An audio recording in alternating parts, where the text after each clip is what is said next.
দেখো দিদি, তোমার মেয়ের আমার খুব পছন্দ হয়েছে। তোমার যদি কোনো অমত না থাকে তাহলে আমার ছোট ছেলের সঙ্গে তার বিয়ে দিতে পারি। আমরা তোমার মেয়েকে কোনো কষ্টে রাখবো না, ওকে নিজের মেয়ের মতো রাখবো। কেন দিদি, আমার অমত থাকবে? আমারও তো তোমার ছেলেকে দেখে পছন্দ হয়েছে। আমার মেয়েকে জানি খুব ভালো রাখবে, তাই আমার মেয়ের হাত তোমার ছেলের হাতে দেব।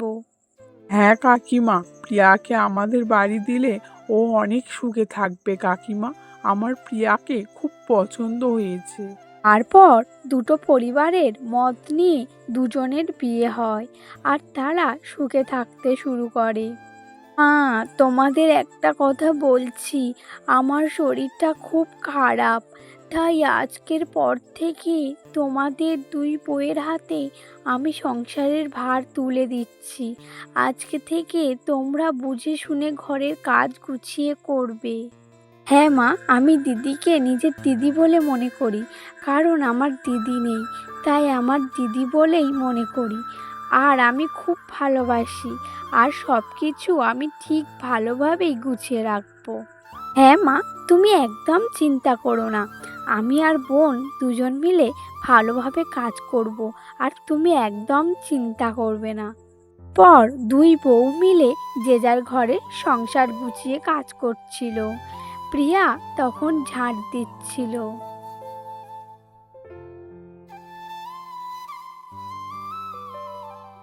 এ কি প্রিয়া, তুই এখানে ঝাঁট দিচ্ছিস কেন? নতুন নতুন বিয়ে হয়েছে, বাইরে এইরকম ঝাঁট দিলে লোকে কি বলবে বল তো? না দিদি, আমাদের ঘরের সামনে অনেক ধুলো জমেছিল, তাই আমি পরিষ্কার করে দিচ্ছিলাম, তাই এখানে ঝাঁট দিচ্ছিলাম। হুম, যেটা হালকা কাজ সেটাও তুই করবি না, আর ভারী ভারী কাজগুলো আমাকে দিবি।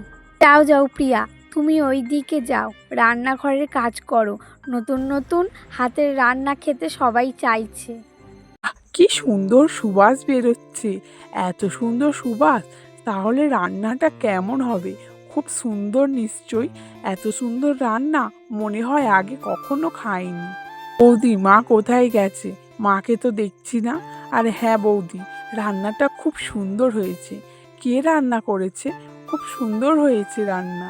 হ্যাঁ গো, আজকে আমি রান্না করেছি। কেমন হয়েছে রান্না?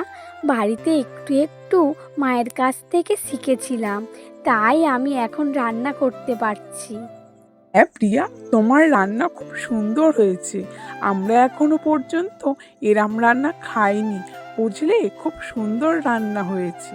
স্বপ্না মনে মনে ভাবলো, আমি এতদিন ধরে রান্না করছি, এখনো কেউ ভালো বললো না, কিন্তু এই দুদিনের একটা মেয়ে আসতে না আসতে তার হাতে রান্না সুন্দর হয়ে গেল ওদের কাছে। ইয়া, কালকে আমরা কাজে যাব, তাই তুমি কিন্তু আমার মা আর বৌদির সঙ্গে ভালো ব্যবহার করবে, আর হাতে হাতে কাজ করে দেবে। তুমি একদম চিন্তা করো না, তুমি সাবধানে আর ভালোভাবে কাজে যাও, আর নিজের একটু খেয়াল রাখবে। স্বপ্না, তুমি দূরে দাঁড়িয়ে কি করছো? আসো, ঘুমোবে আসো। অনেক যে রাত হলো, আবার আমরা কালকে সকাল সকাল কাজে যাব। হ্যাঁ, এখন কেন ডাকছো? তখন সবার সামনে আমাকে অপমান করার সময় মনে ছিল না? এখন তুমি আবার আমাকে ডাকছো? আমাকে এতদিন ধরে আমি রান্না করে খাওয়ালাম, কোনোদিন কিচ্ছু বললে না। এখন দুদিনের একটা মেয়ে, তার হাতের রান্না সুন্দর মনে হলো তোমার? এখন আবার ঘটা করে ডাকছে। যাও যাও, আর ডাকতে হবে না। পর সকালবেলা আমরা কলকাতায় কাজে যাচ্ছি, তাই স্বপ্না আর প্রিয়ার খেয়াল রাখবে। বাবা, তোরা ভালোভাবে সাবধানে কাজে যা, আর নিজেদের একটু খেয়াল রাখিস বাবা। পর রাহুল আর রমেশ মিলে কাজে যায়। স্বপ্না, ও স্বপ্না, তোর নাকি দেওরের বিয়ে দিয়েছিস? কই, আমাদেরকে তো বললি না। কই নতুন বউ কই? দাঁড়ান দিদি, আমি প্রিয়াকে ডাকছি। প্রিয়া, ও প্রিয়া, এখানে আসো তো। ও মা গো, স্বপ্না, তোমাদের বউটাকে কি সুন্দর দেখতে গো। দেখো দেখো, এত সুন্দর মেয়ের জন্য তোমাকে না তোমার শাশুড়ির তুলনা করে। না না দিদি, তুমি কি বলছো? আমি স্বপ্নাকে নিজের বোনের মতো ভাবি। তুমি এসব কথা কি বলছো? আর আমার শাশুড়ি আমাদের দুজনকে সমান চোখে দেখে। আর এমনিতে ঘরে সুন্দর দেখতে বউ থাকলে আমাদেরই তো শুনতে ভালো। শুন দিদি ভাই, একটু চা খেয়ে যান। না না থাক, আমি চা খাবো না। আসি, আবার পরে আসবো। এখন আমি যাই। আমার আর ভালো লাগছে না। আজকের ওই মেয়েটা এসেছে বলে আজকে আমার কদরটা আর পাচ্ছি না, আমার ভালোবাসাটা পাচ্ছি না। এমনকি আমাদের বরকেও ওই দুদিনে মেয়েটি বশ করে নিয়েছে। আমাকে একটা কাজ করতেই হবে।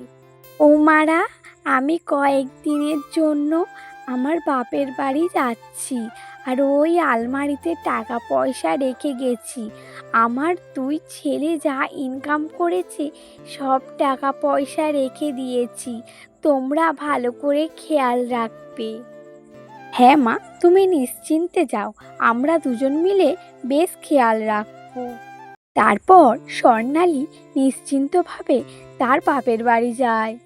দেখ, তোকে আজকে মায়ের কাছে কিভাবে তোকে খারাপ করি। আজকেই সেই সুযোগ এসে গেছে। পর সেই আলমারি থেকে সব টাকা পয়সা স্বপ্না সরিয়ে দেয়। এ কি হলো? আমাদের টাকা পয়সা কোথায় গেল? আমি যে টাকা পয়সাগুলো এখানেই রেখেছিলাম। কি হলো? এখান থেকে কি হলো? বড় বউ, ছোট বউ, কোথায় গেলে? এ কি, তুমি ডাকছো কেন? এ বাবা, টাকাগুলো কোথায় গেল? আমি তো এখানে আসিনি, তাহলে টাকাগুলো কোথায় গেল? আমি তো সেটাই ভাবছি, কোথায় গেল? এখান থেকে টাকা পয়সা আমি তো এখানেই রেখেছিলাম। হ্যাঁ তো মা, এখানেই তো ছিল। আর এখানে তো কেউ আসেনি, আমরাই তো আছি এখানে, তাহলে টাকাগুলো যাবে কোথায়? এইভাবে চিন্তায় বেশ কিছুদিন কাটলো। এ কি মা, তুমি এখনো এখানে বসে বসে কাঁদছো? মা, তুমি যদি কিছু মনে না করো তাহলে একটা কথা বলতে পারি। তুমি বলো, কোথায় গেল এতগুলো টাকা? আমি যে চিন্তা করতে করতে পাগলি হয়ে গেলাম। আমি ভাবছি রমেশদেরকে কি বলবো। মা, তুমি একবার ছোট বউয়ের ঘরে দেখবে চলো। আমার যেন সন্দেহ হচ্ছে। যতই হোক, গরিব বাড়ির মেয়ে তো, আমার ছোটকে যেন খুবই সন্দেহ হচ্ছে। না বড় বউ, আমি তোমাকে যা চোখে দেখি আমি ছোট বউকেও তাই চোখে দেখি। এরম কথা বলবে না তুমি। স্বপ্না স্বর্ণালীকে অনেকক্ষণ ধরে বুঝিয়ে স্বর্ণালীকে রাজি করে। এ কি বৌমা, তোমার ঘরে এত টাকা কোথা থেকে এলো? হ্যাঁ, তুমি টাকা নিয়েছো? আবার মিথ্যা কথা বলা। এই তো টাকা, এইগুলো আমাদের ঘরে ছিল। তোমার কাছে কি করছে? নিশ্চয়ই তুমি সরিয়ে রেখেছো। তোমাকে বাড়ি থেকে বের করে দেব, মার কাছে পাঠিয়ে দেব। দয়া করো মা, আমি টাকা নিইনি। আমি গরিব ঘরের মেয়ে হতে পারি, কিন্তু চোর না। আমাকে দয়া করো, আমাকে আমার মায়ের কাছে পাঠিয়েও না। আমার বাপের বাড়ি গেলে আমার মা এইসব কথা শুনলে মা যে মরেই যাবে। বিশ্বাস করো মা, আমি চুরি করিনি। বললেই হবে? তাহলে তোর কাছে টাকা এতগুলো কোথা থেকে এলো? তোর ঘর থেকে এতগুলো টাকা বের হলো কি করে? টাকার কি হাত পা হয়েছে নাকি আপনি হেঁটে হেঁটে তোর ঘরে চলে এসেছে? আক বৌমা, এইবারের মতো ছেড়ে দাও। এমনিতে বাড়ির বাইরে এইসব কথা গেলে আমাদের মান সম্মান সব চলে যাবে। থাক, এইবারের মতো ক্ষমা করলাম।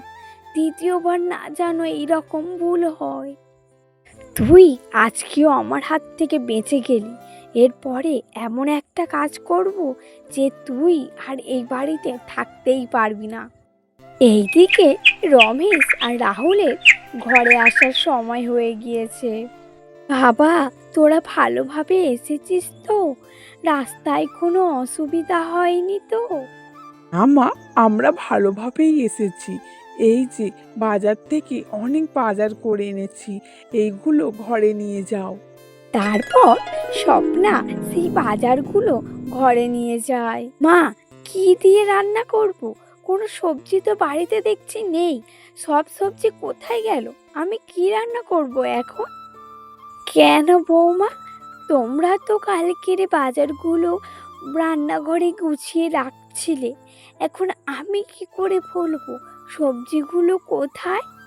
মা, মনে হচ্ছে ছোট বউ সব সবজিগুলো নিয়ে তার বাপের বাড়ি দিয়ে এসেছে। আবার সেই একই ভুল করেছে। ওকে জিজ্ঞাসা করে দেখো। এ কি বৌমা, সব সবজিগুলো কোথায়? এখন রান্না করব কি সবজি দিয়ে? সবজি পাচ্ছি না কেন? তোমরাই তো সব সবজিগুলো গুছিয়ে রাখলে। হ্যাঁ মা, কালকে তো দুজন মিলেই সবজিগুলো তুলে রাখলাম। কোথায় গেল? এখন আমি তো জানি না কোথায় আছে। মিথ্যা কথা বলা! একবার তোমাকে ছেড়ে দিয়েছি বলে আবার যে ছেড়ে দেব সেটা ভাবলে তুমি ভুল ভাববে। চলো তোমাকে তোমার মায়ের কাছে গিয়ে দিয়ে আসি। তারপর প্রিয়াকে তার মায়ের কাছে দিয়ে আসে। এইদিকে রমেশের মনে খুব কষ্ট হয়। আমার প্রিয়া তো এই রকম না, আমি কোনোদিনও ভাবিনি। কিন্তু এটা কি করলো মা? ওকে ঘর থেকে তাড়িয়ে দিল। এখানে কোনো ভুল হচ্ছে। আমাকে একবার দাদা আর বৌদির ঘরে যেতে হবে, গিয়ে দেখতে হবে কি ব্যাপার। তারপর রাহুল আর স্বপ্নার ঘরে রমেশ যায়। আর সে আশেপাশে দেখে যে সবজিগুলো কোথায় গেল। তারপর সে বিছানার তলায় দেখে। এ কি? এই তো সবজি কোথায় ছিল? এখানে কি করছে? আমার বৌদি সবজিগুলো নিয়ে রেখে দিয়েছে। আমার মা বইয়ের নামে এত দোষ দিল। এক্ষুনি আমার মাকে ডাকতে হবে। না থাক, সকালবেলা সব মাকে খুলে বলবো। পরের দিন সকালবেলা, ছি বৌমা, ছি! আমাকে এমন করে ছোট বৌমার কাছে এতটা নিচে নামালে! নামাতে পারলে তুমি? আমি এসব করতে চাইনি। শুধু তোমার জন্য আজকে আমি ছোট বৌমাকে বার করে দিয়েছি। আমি নিজে যাব ছোট বৌমাকে নিয়ে আসতে। তারপর স্বর্ণালী বড় বউকে বাপের বাড়ি পাঠিয়ে দেয় আর ছোট বউকে ঘরে নিয়ে আসে।